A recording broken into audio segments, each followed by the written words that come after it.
बहुत वर्षों पुरानी बात है। रामगढ़ नामक एक छोटा सा गांव था।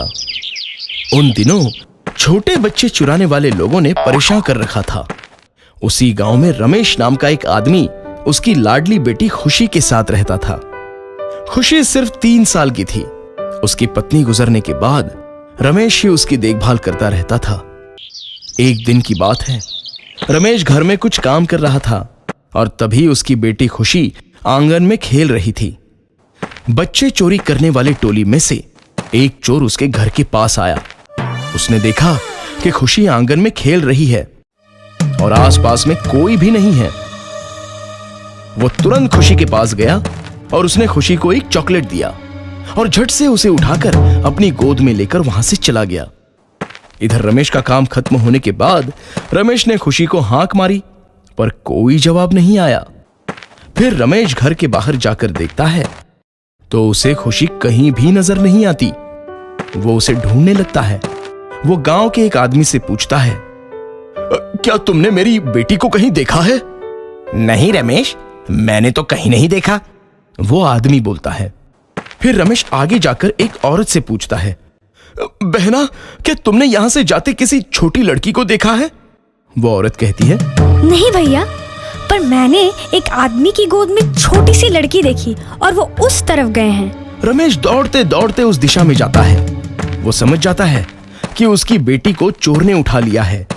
वो उस चोर के पास जाता है और कहता है, कृपया मेरी बेटी मुझे वापस कर दो, मैं इसके बिना नहीं रह सकता। इस पर चोर कहता है, कौन सी बेटी? ये तो मेरी बेटी है, चलो भागो यहां से, नहीं तो मार पड़ेगी। तुम मुझे मारो या कुछ भी करो, लेकिन मेरी बेटी मुझे वापस कर दो, रमेश बोला। एक पेड़ के नीचे दोनों झगड़ा करने लगे। रमेश ने फिर से कहा, तुम मेरी बेटी चोरी करना चाहते हो? इस पर चोर बोला, ये मेरी बेटी है, तुम मेरी बेटी की चोरी कर रहे हो।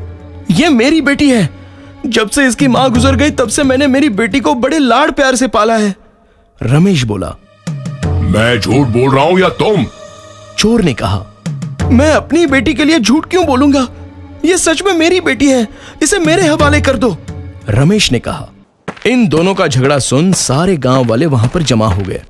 उनमें से एक ने सुझाव दिया, अगर ये सच में तुम्हारी बेटी है तो तुम दोनों कसम खाओ। चोर झट से बोला, मैं कसम खाता हूं कि ये मेरी बेटी है। इस पर रमेश बोला, मेरी बेटी की झूठी कसम मत खाओ। चोर बोला, ये सच में मेरी बेटी है। वहां जमा सभी लोग उलझन में पड़ गए। एक आदमी ने कहा, ये समस्या तो बस एक ही व्यक्ति दूर कर सकते हैं और वो है हमारे बाबा जी। तब दोनों बच्ची को लेकर बाबा जी के पास जाते हैं। बाबा जी एक पेड़ के नीचे बैठे ध्यान धारणा करते रहते हैं।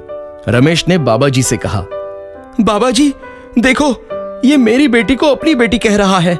इस पर चोर झट से बोला, नहीं बाबा जी, असली पिता तो मैं हूं, ये झूठ बोल रहा है।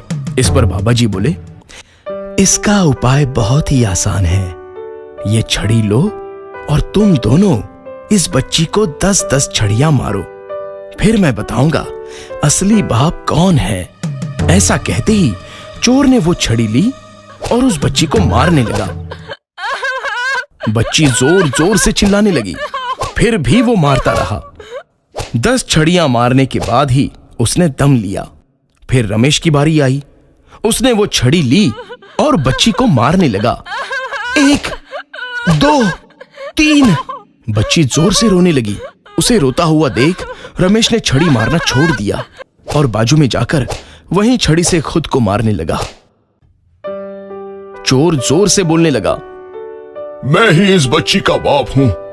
इस पर बाबा जी बोले, नहीं नहीं, तुम इस बच्ची के पिता नहीं हो। लेकिन आपने ही तो बच्ची को छड़ी मारने को कहा था, चोर बोला। फिर बाबा जी बोले, जो इस बच्ची का दर्द नहीं देख पाया वही उसके असली पिता हैं। तुम तो बिना सोचे समझे इस प्यारी बच्ची को मार रहे थे, पर इसने 2-3 छड़ी मारने के बाद ही बंद कर दिया। जो असली पिता हैं वो अपनी बेटी के साथ ऐसा कभी नहीं करते। फिर चोर ने वो बच्ची रमेश को दे दी। तभी वहां गांव के लोग इकट्ठा हुए और उस नकली पिता मतलब चोर को पकड़ ले गए। तो बच्चों, इस कहानी से हमें यह सीख मिलती है कि हमेशा सच बोलो, क्योंकि चोरी हमेशा पकड़ी जाती है।